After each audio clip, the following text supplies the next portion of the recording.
Bom, então nós recebemos essa pergunta aqui. Boa tarde, doutor. Existe tratamento regenerativo cerebral para sequelas neurológicas pós-Covid? Déficit de memória e cognição?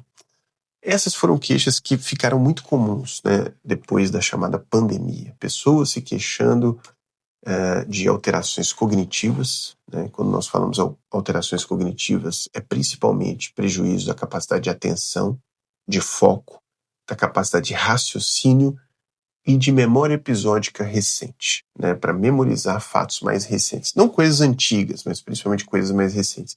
E também de funções executivas, são aquelas que envolvem planejamento e execução de tarefas em sequência para atingir um determinado objetivo. Então, essas alterações todas nós chamamos de alterações cognitivas. Essas que eu citei são as mais comumente relacionadas ao Covid longa. O que seria o Covid longa? Seriam aqueles sintomas que permanecem com a pessoa mesmo depois que ela já melhorou da fase aguda.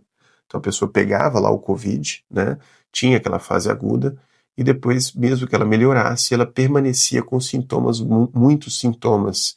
Sintomas que poderiam ser neurológicos, como esses que eu citei, mas também sintomas de outras naturezas, né? Então, dores difusas, alterações metabólicas, etc., né? Não se limitando apenas a alterações neurológicas. E uma coisa que a gente percebeu, né, ao longo do tempo, foi aumentando o conhecimento em relação a essa área. No início a gente não sabia nada em relação a isso.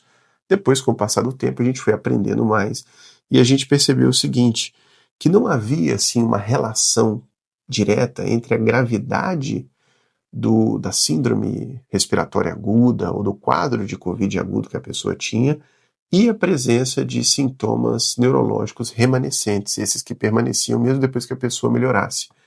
De modo que uma pessoa poderia ter um Covid grave, até com necessidade de intubação, e essa pessoa, ao se recuperar, não ficava com tantas queixas cognitivas, e uma pessoa, às vezes, que teve um Covid mais leve, né, tratamento em casa, ambulatorial, essa pessoa, às vezes, desenvolvia muitos sintomas cognitivos, de modo que, aparentemente, o problema está mais relacionado às alterações do tipo do vírus e alterações imunológicas, né, com peculiaridades do organismo daquela própria pessoa, do que exatamente com a gravidade do quadro agudo de Covid, certo? Dito isso, a gente pode responder objetivamente aqui a pergunta que a gente recebeu do nosso seguidor. O que a gente faz em relação a isso? Qual que é o tratamento? Tem um tratamento em relação a isso?